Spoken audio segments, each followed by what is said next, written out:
নমস্কার বন্ধুরা, নতুন একটা রেসিপি নিয়ে আপনাদের সামনে হাজির হয়েছি। আমার চ্যানেলে নতুন হয়ে থাকলে চ্যানেলটিকে সাবস্ক্রাইব করে আমার পাশে থাকবেন।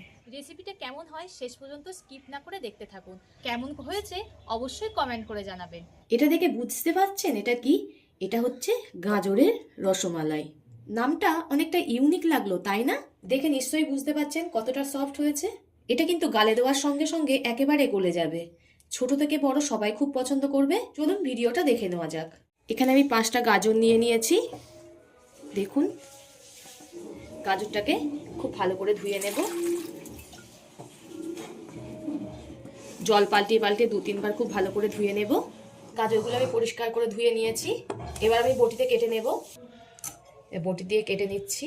দু সাইডে একটু বাদ দিতে হবে, তারপরে এরকমভাবে হালকা করে একটু চেঁচে নিতে হবে মাঝখান থেকে।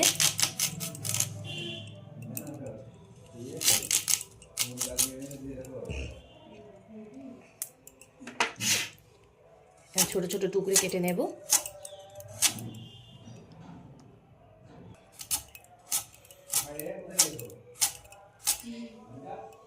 ঠিক এইভাবে ছোট ছোট টুকরে কেটে নিচ্ছি। এইভাবে সব গাজরগুলোকে কেটে নেব। গায়ে এরম ছোট ছোট আঁশ থাকে বা শিকড় থাকে, তার জন্যে চেঁচে নিতে হয় এই খোসাটাকে বাদ দেওয়ার জন্য।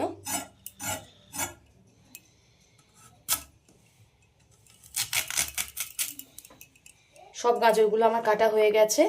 এখানে আমি একটা মিক্সচার জার নিয়ে নিয়েছি। এবার গাজরগুলো সব জারের মধ্যে দিয়ে দেব।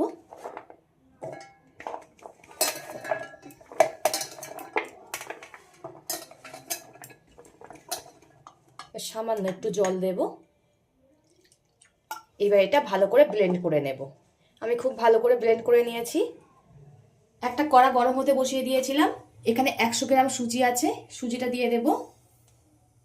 সুজিটা 2-3 মিনিট মতো হালকা একটু ভেজে নেব, যাতে না পড়ে। একদম গ্যাস লোয়ে রেখে ভাজতে হবে। জাস্ট কাঁচা গন্ধটা যাওয়ার জন্য সুজিটা একটু হালকা করে ভেজে নিচ্ছি। সুজিটা 2 মিনিট মতো ভেজে নিয়েছি। এবার নামিয়ে নেব। এবার কড়াইয়ের মধ্যে দিয়ে দেব ছোট চামচের 1/2 চামচ ঘি। ঘিটা গরম হয়ে গেছে। এবার ব্লেন্ড করে রাখা গাজরটা দিয়ে দেব।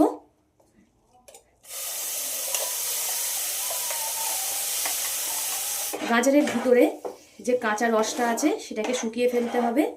আর ঘিটা দেওয়ার পরে গাজরের যে কাঁচা গন্ধ আছে সেটাও চলে যাবে, একটা সুন্দর একটা মিষ্টি গন্ধ হবে। সেই জন্য আমি ঘিটা দিলাম। আপনারা চাইলে ঘি নাও দিতে পারেন, কিন্তু ঘি দিলে একটা সুন্দর একটা গন্ধ বেরোবে। এতে এবার দিয়ে দেবো পরিমাণ মতো লবণ।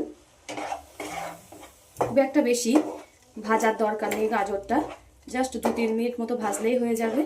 আপনারা গাজরের অনেক রেসিপি তো করেছেন, এটা একবার করে দেখবেন। আশা করি সকলেরই খুবই ভালো লাগবে। ছোট থেকে বড় সবাই খুব পছন্দ করবে। এই গাজরের রসমালাই অসাধারণ হয়। একবার হলেও বাড়িতে ট্রাই করে দেখবেন। 2 মিনিট মতো ভাজার পর যে সুজিটা ভেজে রেখেছিলাম সেটাকে দিয়ে দেব। সুজিটা গাজরের সঙ্গে খুব ভালো করে ভেজে নিতে হবে। এবার এতে ছোট চামচের 1 চামচ নলের গুড় দিয়ে দিচ্ছি। আপনারা চাইলে চিনিও ব্যবহার করতে পারেন। এই নলের গুড়টা সুজির সঙ্গে বা গাজরের সঙ্গে খুব ভালো করে মিশিয়ে নিতে হবে। আমি মিষ্টিটা এখানে অল্প দিলাম, যেহেতু পরে ব্যবহার করব।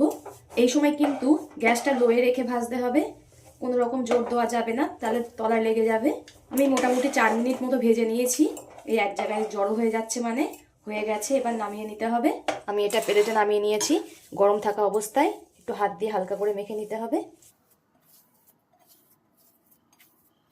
আমি হালকা করে মেখে নিয়েছি। এর থেকে অল্প অল্প করে নিয়ে ছোট ছোট রসগোল্লার মতো করে নিতে হবে। আমি ছোট ছোট রসগোল্লার মতো করে নিচ্ছি। আপনারা চাইলে বড় শেপও দিতে পারেন। আমি ঠিক এমন শেপ দিচ্ছি। এবার সবগুলোকেই ঠিক এমনভাবে শেপ দিয়ে নেব। আমার সবগুলোই শেপ দেওয়া হয়ে গেছে। আবার আমি কড়াটা বসিয়ে দিয়েছি গরম হতে। এতে দিয়ে দেব 1 লিটার গরুর দুধ আছে। এতে কাঁচা গরুর দুধ, তাই আমি জাল দিয়ে দেবো। ভালো করে জাল দিয়ে নেব। আপনারা চাইলে যে কোনো লিকুইড দুধ বা প্যাকেটজাত দুধও ব্যবহার করতে পারেন। এবার দুধটাকে খুব ভালো করে জাল দিয়ে নেব।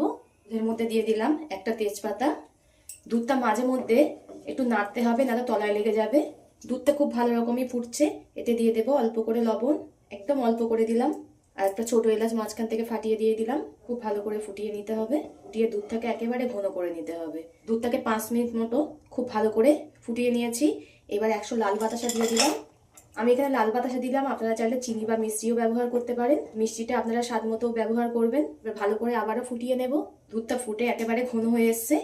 এই বাটির মাপ করে হাফ বাটি এতে ছানা দিয়ে দিলাম। হাত দিয়ে খুব ভালো করে ম্যাশ করে নিয়েছি ছানাগুলোকে।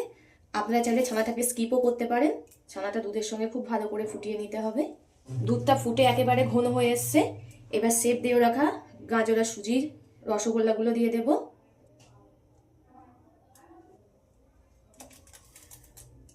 এটা দেওয়ার সঙ্গে সঙ্গে নাড়া যাবে না, 2 মিনিট পরে নাড়তে হবে। এটাকে ভালো করে ফুটতে দিতে হবে। কিছুক্ষণ ফোটার পর হালকা হাতে এরকমভাবে নেড়ে দিতে হবে। আবারও খুব ভালো করে ফুটিয়ে নিতে হবে। আমার দুধ ফুটে একেবারে ঘন হয়ে এসছে। আমার গাজরের রসমালাইগুলো কমপ্লিট। এবার নামিয়ে নেব। ভিডিওটা ভালো লাগলে লাইক ও শেয়ার করে দেবেন। কমেন্ট করে জানাবেন আপনাদের মতামত। পরবর্তী ভিডিওতে আপনাদের সঙ্গে আবার দেখা হচ্ছে।